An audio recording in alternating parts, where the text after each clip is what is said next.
Então, quem são os mestres ascensionados?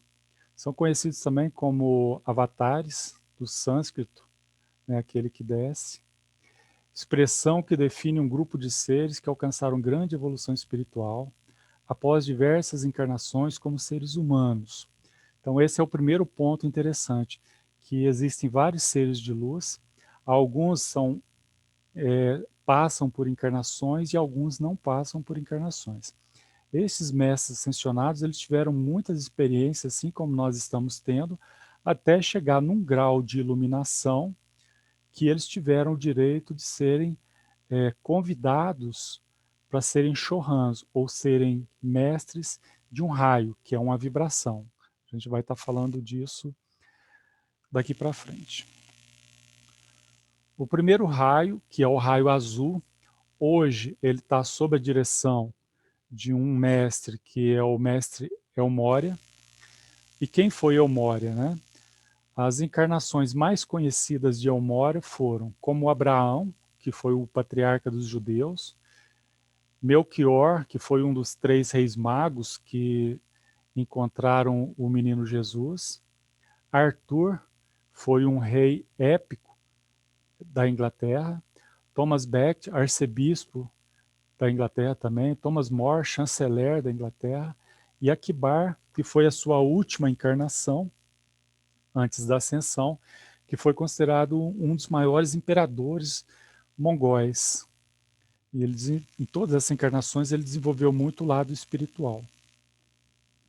Ele fica hoje no Templo da Vontade Divina, que fica junto ao Himalaia, na Índia.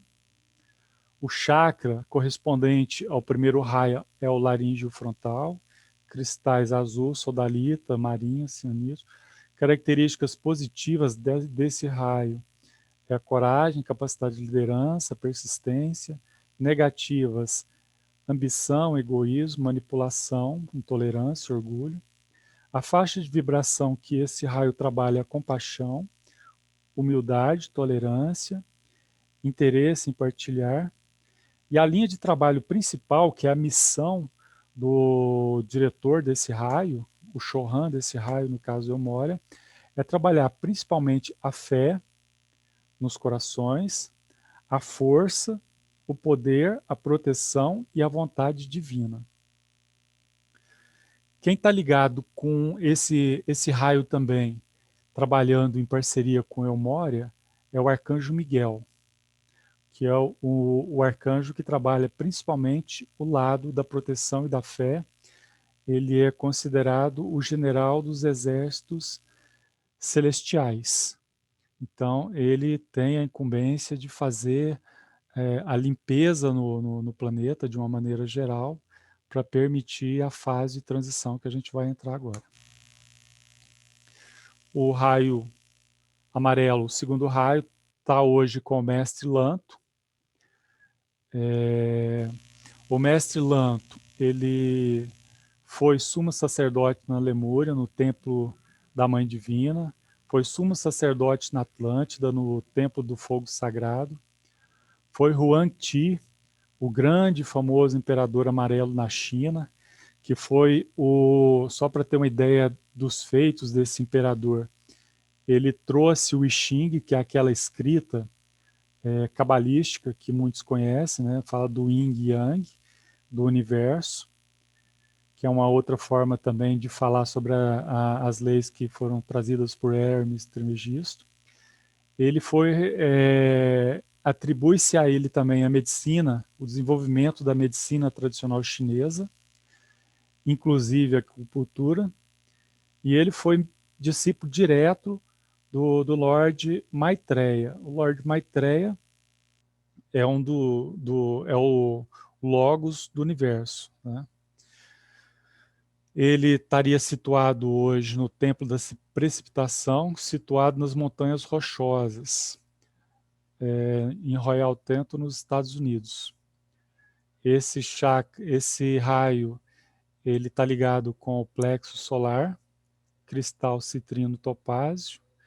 Característica, é um raio dos professores, daqueles que lidam com o ensino, profissões de cura e serviço, solidariedade, generosidade, filantropia. Características negativas, frieza, indiferença. Faixa de vibração, fé no amor como sendo força curadora. A gente vai falar muito de fé em todos os raios, só que essa questão de fé e de cura, eles têm conotações diferentes. Não é sempre uma fé globalizada, mas uma fé específica. A linha de trabalho, então, do raio amarelo é a sabedoria, principalmente ligada com as leis divinas, a iluminação, que é o princípio da ascendência do espírito e da alma, o discernimento, e a humildade. Quem faz parceria no raio amarelo com o mestre Lanto é o arcanjo Jofiel, que é um dos grandes instrutores divinos dos anjos e dos humanos e principalmente dos seres elementais. Depois a gente tem o terceiro raio, que é o raio rosa, da mestra Rowena. A mestra Rowena, a gente tem como encarnação conhecida dela somente a encarnação de Joana d'Arc. Ela veio de Vênus, ela é uma venusiana que teria encarnado na Terra como Joana d'Arc, segundo ela mesma divulgou. Estaria no Templo da Liberdade, no plano etérico, sobre a Renânia, no sul da França. Está ligado com o cardíaco. Esse é um raio que ele pode ser muito bem aproveitado na apometria. E quando a gente terminar essa explanação sobre os mestres ascensos, a gente vai fazer um link da apometria com os mestres ascensos. Características de adaptabilidade, intelecto claro, habilidade para os negócios, capacidade apurada. Características negativas, tendência a ser excessivo, ativo, nervoso, muito orgulhoso. Faixa de vibração, tolerância, partilha, evitar isolamento. Linha de trabalho, amor puro, misericórdia, perdão. Eu vou falar um pouco, eu vou pular um pouco das frases, falar só o que é mais importante, fazer alguns comentários, porque esse material vai estar disponível para vocês, então vocês podem ler em detalhes cada item. O rosa está ligado com o arcanjo Samuel, que remove todos os obstáculos, que impede o cumprimento da vontade de Deus. O quarto raio está com o mestre Serapis Bey, que é o Chohan desse raio. As encarnações dele também não são muito conhecidas, mas ele veio do Sol Álfega e Ômega, que está localizado na região central da nossa galáxia. Foi sumo sacerdote no Templo de Ascensão na época de Atlântida. Foi os faraós Osíris, Akhenaton 4 e Amenófis 3. Ele foi Leônidas, o grande rei espartano. Todos esses aí são muito conhecidos, né? E foi Fídias, que é o construtor do Paternon. O templo dele está situado no planetérico sobre Luxor, no Egito. Esse templo de Luxor, ele é um templo muito conhecido, um templo que emana muita energia, e ele emana energia para todos os outros templos, inclusive. Está ligado com o chakra coronário, né, porque a cor branca, você sabe que é uma das cores que são absorvidas pelo chakra coronário. O cristal, então, é o branco, o selenita. Características positivas, sensibilidade artística, equilíbrio, imaginação. Negativas, comodismo, ímpeto, inquietude.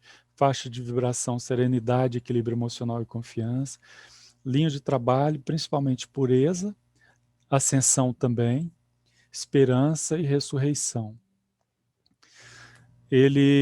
O raio branco também está sendo trabalhado pelo arcanjo Gabriel, que vocês sabem que é o anjo da Anunciação, que ele traz consigo a força de Deus e a força interna de cada um.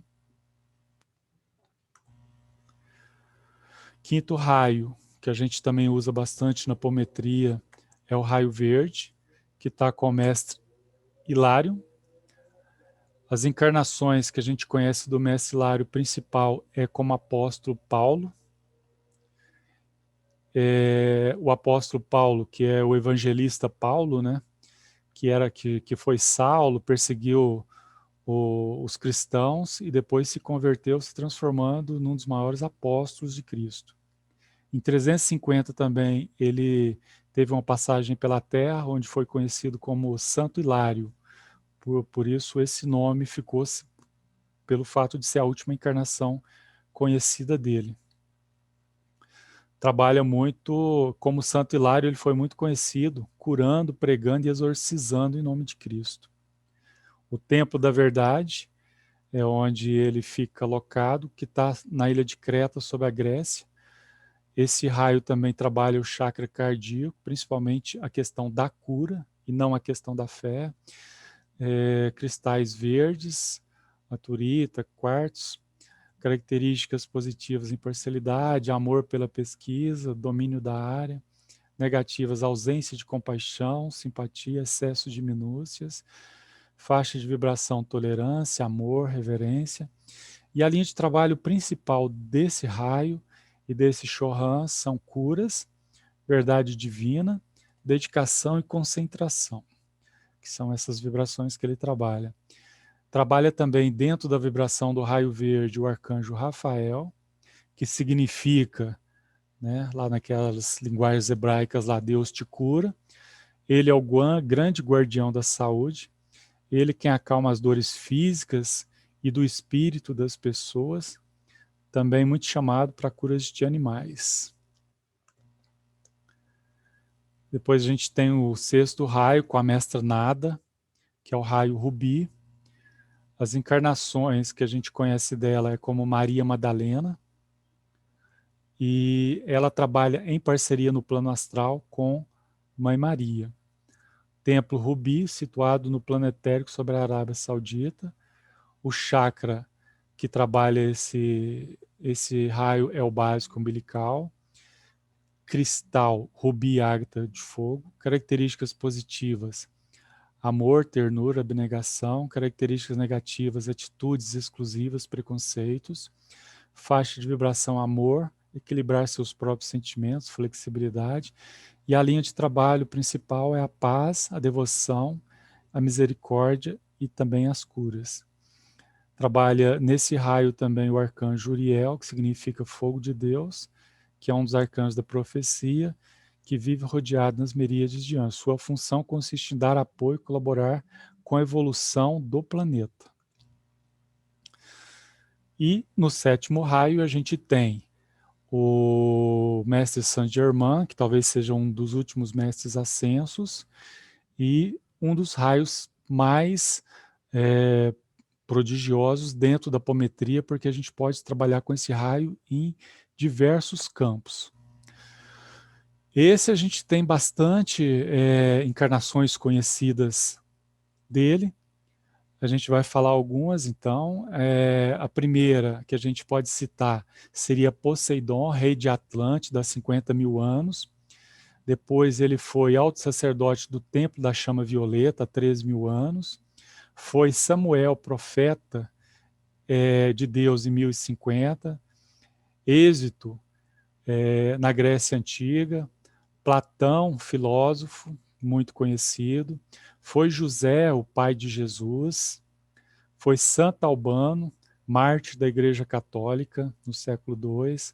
Foi o mago Merlin, muito conhecido pela alquimia, no século V. Trabalhou como mentor do rei Arthur. No século XIII, na Inglaterra, ele foi um filósofo e monge e cientista chamado Roger Bacon. Em 1451, ele foi o navegador Cristóvão Colombo. Depois, Francis Bacon. E, por último, a última encarnação dele como Saint Germain no século XVII. Estima-se, alguns comentários, ninguém pode provar, que nessa última encarnação eles falam que ele viveu por mais de 300 anos. Templo da Liberdade, no plano etérico, sobre os Montes Cárpagos, na Transilvânia. O chakra coronário, que é uma das cores que a gente trabalha, o coronário. Cristal ametista. Características positivas, força e autoconfiança. Negativas, rigidez e regras de regulamento. Faixa de vibração, humildade, brandura, tolerância. Linha de trabalho, ordem, compaixão, apelos, transmutação e liberdade. Trabalha com ele nesse raio o arcanjo Ezequiel, que foi incumbido a ele a custódia do fogo violeto, dos apelos da transmutação, transmutando energias mal empregadas através de palavras, pensamentos, sentimentos e atitudes.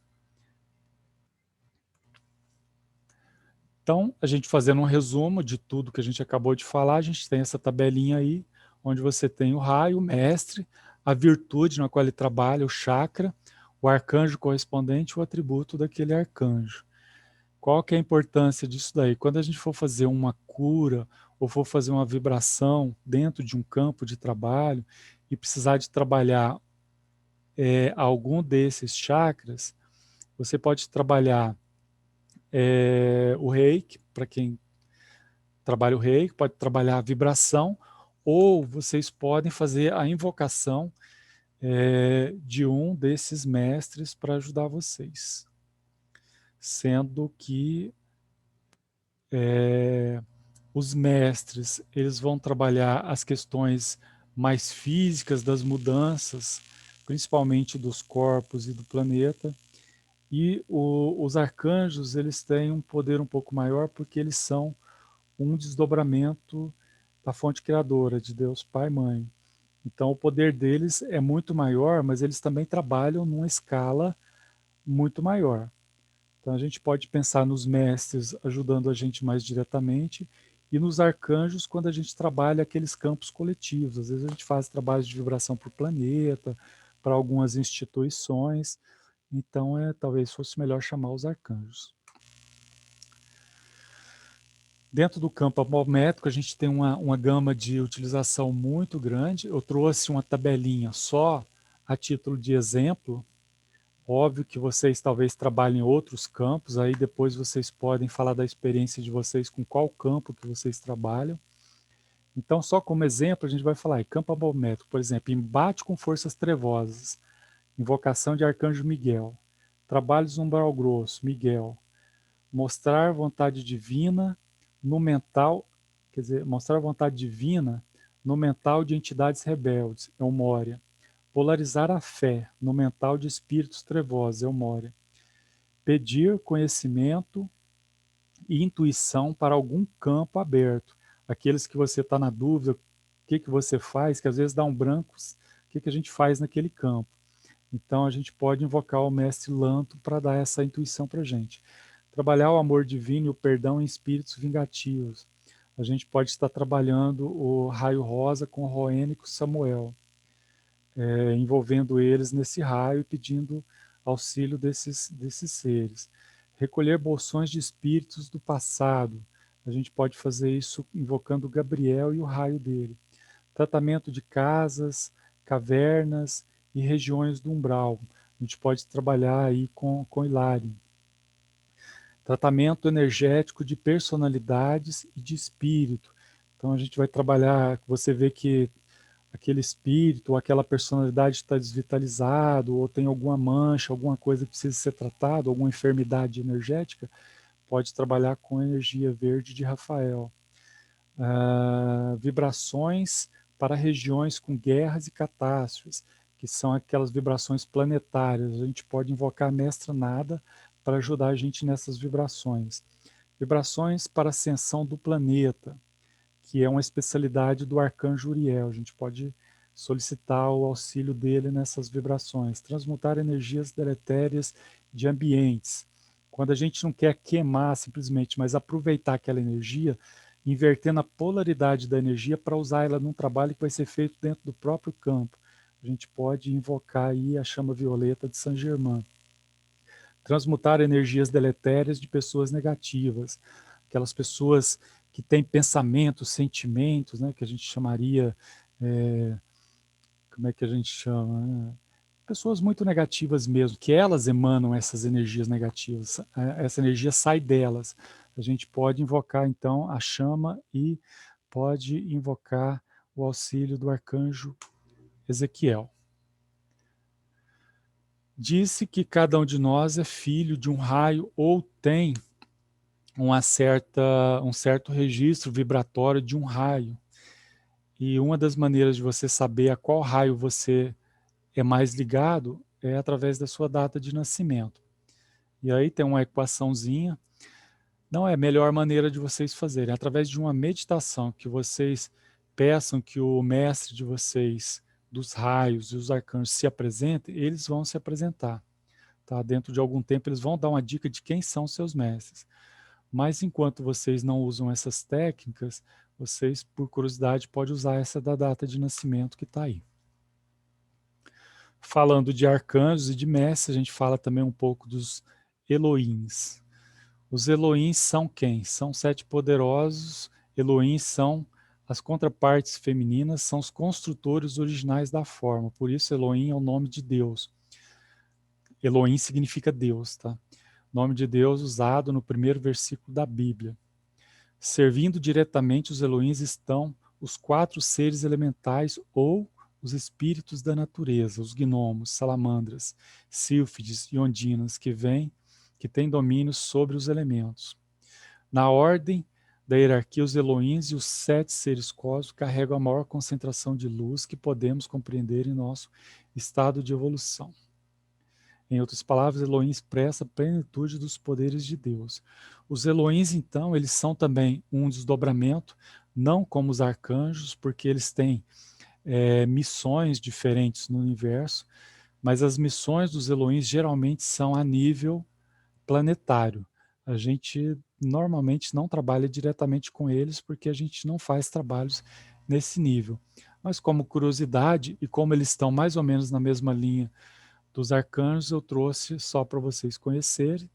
Então estaria ligado ao raio azul Hércules e Amazona, com essas vibrações que estão aí na frente, Apolo e Lúmina, do raio amarelo, Eros e Amora, do raio rosa, Astréia e Pureza, do raio branco, Cíclope e Virgínia, do verde, Paz e Aloa, do rubi, e Arcturus e Vitória, do violeta.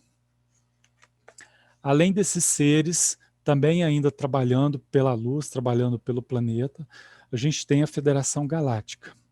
Quem é a Federação Galáctica, né? O Comando Astar, composto por milhares de espaçonaves de muitos sistemas solares, pertence à grande fraternidade de luz, cujo comandante-chefe é este que vos fala. Isso é uma transmissão. Eles estão aqui para auxiliar a Terra e a sua humanidade no decorrer do ciclo de purificação planetária, realinhamento dos polos, abertura das consciências dos seres terrestres. Eles são de várias hostes celestiais, trabalham junto com o Cristo cósmico e têm essas funções. Peguei também um trecho do livro Cidades Infernais, que fala um pouco do trabalho deles nos umbrais, que chama Laboratórios Malditos Instalados no Fundo do Mar. Evidência, vi uma nave extraterrestre pairando no ar a poucos quilômetros do solo. Estava localizado sobre uma entrada de chão, não sei onde. Da nave veio a comunicação seguinte: Irmãs, é com alegria que nos manifestamos entre vós. Fui convocado pela força da luz maior e vim até aqui no intuito de levá-las às regiões mais profundas do plano astral inferior, onde se desenvolvem projetos tenebrosos de acampamento dos feitos danosos das irradiações atômicas. Os seres galácticos, eles têm uma característica, o seguinte: aqui a gente tem uma relação dos principais comandos que hoje trabalha dentro do comando Astar, que é o coordenador de todos esses comandos, dessa federação. Eles vêm de várias galáxias e até de outros universos. Eles estão divididos em seres que estão no nível de evolução da 5ª dimensão até a 13ª dimensão. Então, vocês percebem que somente os videntes conseguem ver aqueles seres que estão da 4ª dimensão para cima. Então, essas naves e esses comandos que eles vêm para ajudar, mas que eles estão nesse grau de vibração, eles não vão ser vistos pelos seres humanos normais, apenas por aqueles videntes que conseguem ter essa vidência dos níveis de vibração mais alto. E mesmo assim, somente aqueles comandos que vibram nos níveis mais baixos, não vai ter acesso aos comandos que vibram nos níveis mais altos. Hoje a gente tem centenas de naves em volta do planeta, cada uma com uma missão específica, e pouquíssimas naves vibram em terceira dimensão somente com um propósito específico. A maioria delas estão ligadas aos seres escuros. Dentro das missões do Comando Ashtar, então, tem resgate das almas que vagam pela Terra, responsável pela proteção e administração de todos os outros comandos, cria portais estelares, como o do 11 do 11, é responsável pelas equipes de limpeza do planeta, principalmente limpeza do meio ambiente, questão das poluições, garante o alinhamento da órbita, realiza suporte aos mestres da Fraternidade Branca, responsável pela limpeza do plano astral, os umbrais, eles estão sempre ali com as naves deles ajudando a recolher alguns irmãos, principalmente aqueles que não têm mais chance de encarnar na Terra. Muitas vezes, quando eles são resgatados, eles já são levados direto para essas naves. Dessas naves, depois de tratados, eles já são levados para outros planetas mais atrasados que a Terra, onde aquelas almas vão reiniciar, então, o seu ciclo evolutivo. Realiza intercâmbio com os intraterrenos. Os intraterrenos é uma facção da quarta raça humana que se desenvolveu no centro da Terra. Eles já estão em quinta dimensão, a gente não vai entrar nesses detalhes, responsável pela elevação vibracional da Terra, entre outras diversas funções. Este é o principal comando e o mais conhecido por liderar os confrontos com as forças da Cabal, cuidar e curar da Terra.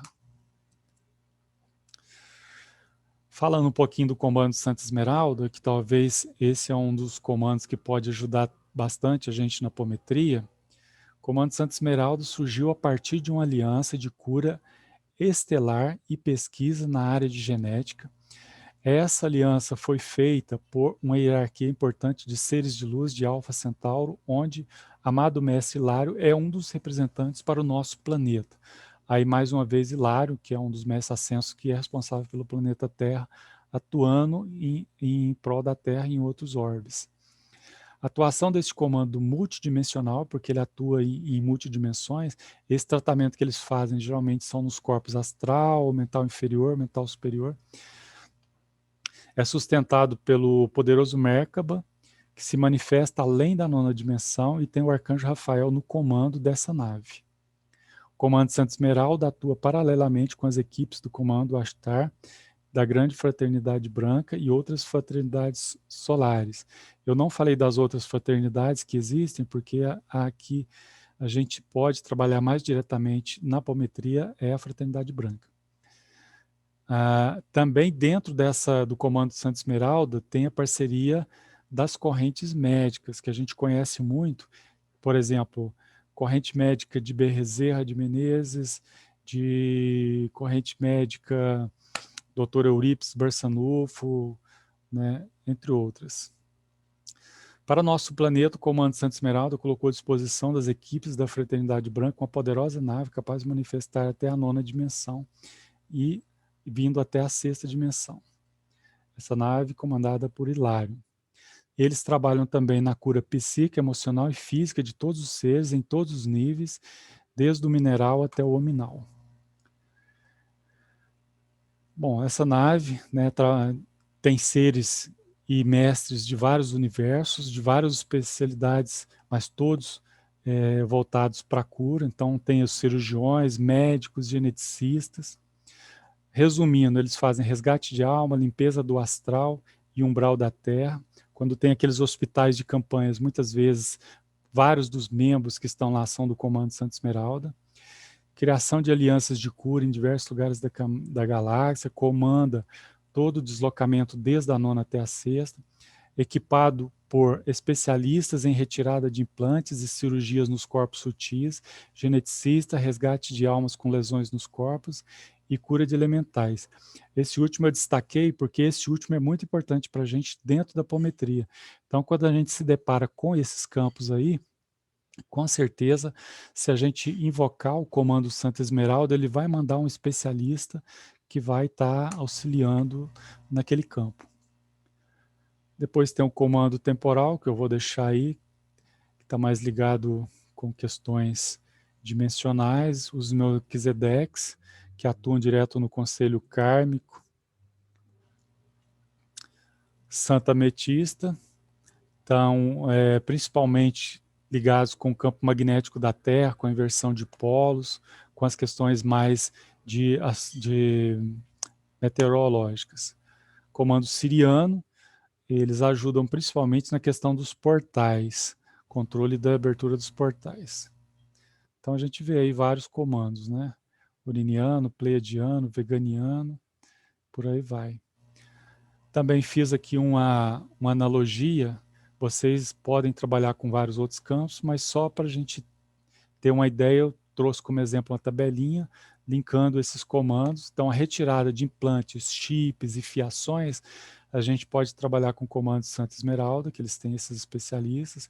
Cirurgias no corpo etérico ou astral, também tem a corrente médica no comando Santa Esmeralda. Resgate de elementais, quando a gente se demanda com elementais presos em alguma caverna, em algum campo. Retirada de prisioneiros dos umbrais, captura de espíritos extraterrestres fora da lei. Muitas vezes a gente se depara dentro do campo não com um espírito trevoso que seja hominal ou que seja zoantropizado, mas às vezes é um extraterrestre que veio e que está fazendo algum tipo de experiência, né? Aquelas abduções, aquele tipo, a gente pode encontrar com esses seres que fazem esse tipo de trabalho, e aí, no caso, a gente tem que chamar o comando Astar para recolher esse extraterrestre, porque existem leis específicas dentro da federação para tratar estes extraterrestres. Confronto com bases reptilianas. A gente sabe que nos umbrais muitas são cientistas, hominais, mas tem também a maior parte dos laboratórios são comandados por reptilianos. E esse embate também pode ser feito aí pelo comando Astar. As leis da matéria, física quântica, tudo no universo é energia, toda energia é comandada pelo pensamento, e a energia a gente estuda dentro da física quântica. Como o texto é grande, eu vou falar só os pontos principais. Né? Um dos grandes nomes que começou na física quântica foi o Albert Einstein, com as teorias da relatividade, mostrando que no universo tudo é quântico, tudo pode ser quantizado e tudo é relativo. Dentro da física quântica, ela tem relação tanto com a espiritualidade quanto com o pensamento. Né? A gente tem, com relação à física quântica, uma teoria que chama o princípio da incerteza, que mostra o seguinte, quando você observa um elemento, se você não está observando ele, conforme tem essa experiência de 1927 de Heisenberg, ela se comporta como partícula. Né? E quando você está fazendo uma observação, você interfere no movimento, ela se comporta como onda.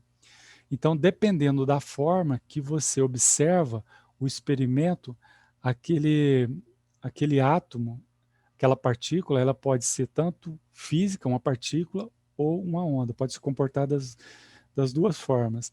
Então, isso vai, mais uma vez, de encontro com a questão da relatividade e mostra que o poder do pensamento, esse é o a principal mensagem desse experimento, que o pensamento interfere na energia. Então, essa é a mensagem, tá? O pensamento interfere na energia.